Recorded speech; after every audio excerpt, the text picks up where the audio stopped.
Rally होने वाली थी रामलीला मैदान में, लेकिन सरकार उससे डर गई और डरने के बाद चंद्रशेखर आजाद और उनके समर्थकों का जो कहना है कि डर के वजह से जो है वो इंदिरा गांधी स्टेडियम में जो है वो उनके कार्यक्रम को शिफ्ट कर दिया है। लेकिन जितना लोग जो है वो यहाँ पे आए हुए हैं उससे कई गुना ज़्यादा जो है वो सड़कों पर आपको भीड़ दिखने को मिल जाएगी चलते हुए फिरते हुए।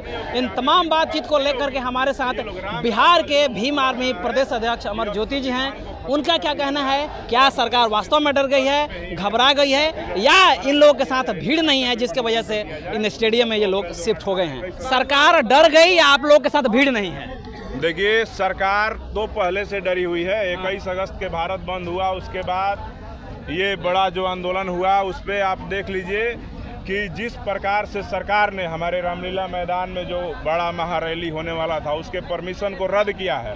इसे सीधे तौर पे दिखा रहा है कि आरएसएस नागपुर से लेके दिल्ली तक खलबली मची हुई है। चाहे वो नरेंद्र मोदी जी हो, उनके कैबिनेट में खलबली है, चाहे सुप्रीम कोर्ट के जो तमाम मनुवादी जो 30 जज हैं जो हमारे हक अधिकार को छीनने के लिए लगातार फैसले दे रहे हैं, इन सब में खलबली मची। इसको घबरा करके लोग तो नहीं चाहते थे कि महारैली में लाखों लोग पहुंचे, इससे घबरा के हमारे परमिशन को आखिरी दौर में रद्द किया गया। लेकिन आप देख सकते हैं कि जितना हुजूम देश से आया है, सारे प्रदेशों से, Bahujan Samaj, SC ST OBC minority, मुसलमान, धार्मिक अल्पसंख्यक, तमाम जो लोग पहुंचे हुए हैं अपने हक अधिकार को सुरक्षित करने के लिए, इस देश में जातिगत जनगणना कराने के लिए 10% EWS के तर्ज पे हमारे और भी जो निर्धन शोषित वंचित समाज के लोग हैं उनको अधिकार दिलाने के लिए, और इस देश में कोलेजियम सिस्टम को समाप्त करके सुप्रीम कोर्ट में भारतीय न्यायिक आयोग की स्थापना कराने के लिए सारे जो बहुजन समाज के लोग पहुंचे हुए हैं, आप उनका हौसला, उनके मनोबल को आप देख लीजिए कि कितने मजबूती से वो लोग इन तमाम मुद्दों को लेकर के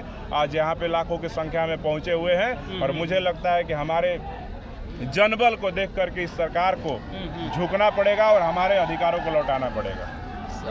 बहुत सारे लोगों का कहना है कि हम शेर को पिंजड़ा में बंद कर दिए, अब कुछ होने वाला है नहीं। देखिए, शेर को पिंजड़ा में बंद करिए और चाहे जंगल में छोड़िए, शेर शेर ही होता है। आप वेट कीजिए, जब एक कदम पीछे शेर लेता है ना तो लंबा छलांग मारता है और फिर गर्दन दबोच लेता है। अच्छा। तो मोदी जी और सुप्रीम कोर्ट के जज साहब लोग बड़ा आदर करते हैं। हम लोग संविधान को मानने वाले लोग हैं।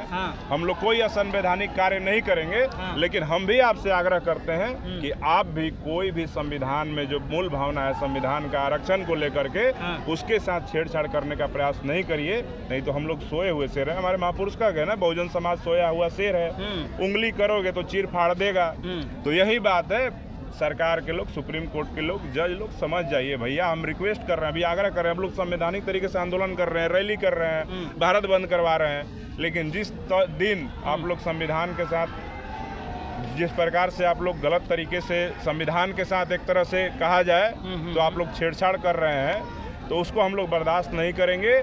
और फिर जब हम लोग मुंहतोड़ जवाब देंगे तो आपको, हमको लगता है कि इस देश में भागने के लिए जगह भी नहीं बचेगी।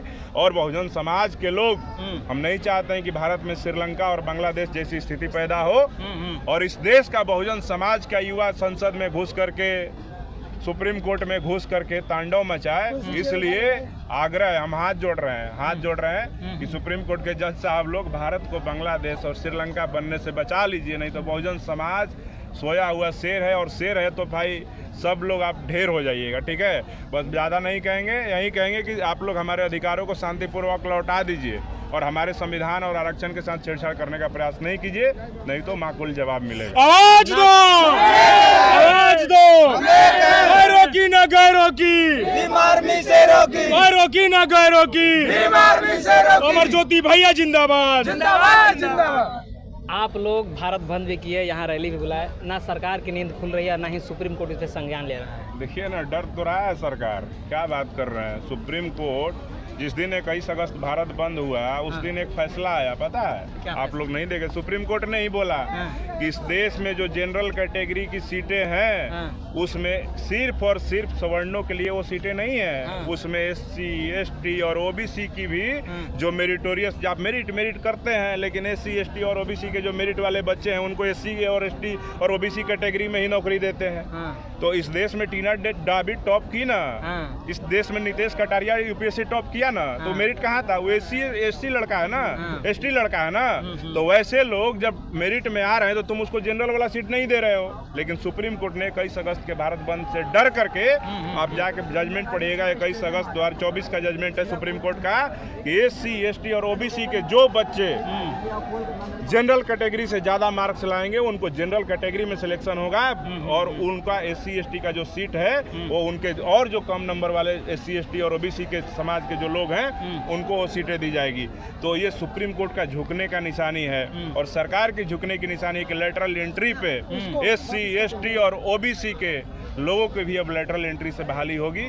तो ये सरकार और सुप्रीम कोर्ट झुकेगा, बस हम लोग को रुकना नहीं है और हम लोग को टूटना नहीं है। एकत्रित होकर, संगठित होकर के हम लोग को लड़ाई लड़ते रहना है। और सरकार और सुप्रीम कोर्ट इधर में झुकाने का काम एकमात्र समाज है जिसका नाम है Bahujan Samaj. SC ST OBC मिलकर ही सरकार और सुप्रीम कोर्ट को बार बार झुकाएगा, हमारे जब हक और अधिकारों की कटौती होगी। इस आंदोलन के बाद अगर सुप्रीम कोर्ट और सरकार संज्ञान नहीं लेती है तो अगला कदम आजाद समाजवादी देखिए, हमारे नेता चंद्रशेखर आजाद जी तमाम मुद्दों को लेकर बहुत संवेदनशील हैं, और अगला कदम बताने के लिए हमारे राष्ट्रीय अध्यक्ष जी चंद्रशेखर आजाद जी, सांसद महोदय, आज के महारैली में आप सबको बताएंगे कि आज के आंदोलन के बाद हम लोग का अगला कदम क्या होगा। मुझे लगता है कि आज के आंदोलन के बाद ही सरकार और सुप्रीम कोर्ट इस मामले पे अध्यादेश लेकर के आए कि वर्गीकरण नहीं हो, 10% अलग से आरक्षण दिया जाए या जातिगत जनगणना करवा लिया जाए। अगर सरकार झुक गई तो अच्छी बात है, नहीं तो नेताजी हमारे इस देश में फेमस है अपने रुतबे के लिए,